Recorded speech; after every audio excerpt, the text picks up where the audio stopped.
ជំរាបសួរពុកម៉ែបងប្អូនវិលមកជួបជាមួយនឹងខ្ញុំទៀតហើយសាត់ស៊ីម៉ារ៉ូនៅប្រទេសម៉ាឡេស៊ីថ្ងៃនេះខ្ញុំមានមុខម្ហូបមួយមុខទៀតហើយបងប្អូនមានឈ្មោះថាឆ្អឹងជំនីជ្រូកចំហុយជាមួយនឹងសៀងបងប្អូនឥឡូវយើងមកមើលគ្រឿងជាមួយខ្ញុំទាំងអស់គ្នាបងប្អូនមានដូចជាឆ្អឹងជំនីជ្រូកសៀងកេជីហើយនិងម្សៅឆាម្សៅរ៉ូឌីខ្ទឹមសជាមួយនឹងខ្ញី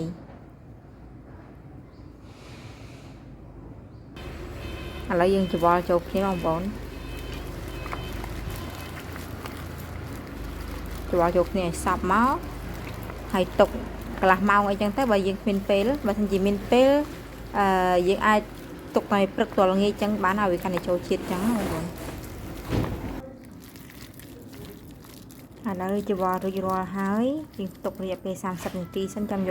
កទៅចំហុយបងប្អូនឥឡូវយើងយកមកគ្របសិនឥឡូវខ្ញុំគ្របរួចហើយទុករយៈពេល30នាទីឥឡូវយើងយកមកចំហុយបងប្អូនចំហុយរយៈពេល30នាទីបងប្អូនឥឡូវឆ្អឹងជំនីជ្រូកចំហុយរបស់យើងក៏ឆ្អិនហើយដែរបងប្អូនចំហុយរយៈពេល30នាទីបន្ទាប់មកយើងបិទហ្គាសទៅបងប្អូនចាវីដេអូហ្នឹងមានតែប៉ុណ្ណឹងទេបងប្អូនអរគុណច្រើនបើសិនជាចូលចិត្តសូមកុំភ្លេចចុច like និង share ឲ្យខ្ញុំមួយផងបងប្អូនអរគុណច្រើនជម្រាបលាជួបខ្ញុំនៅវីដេអូក្រោយ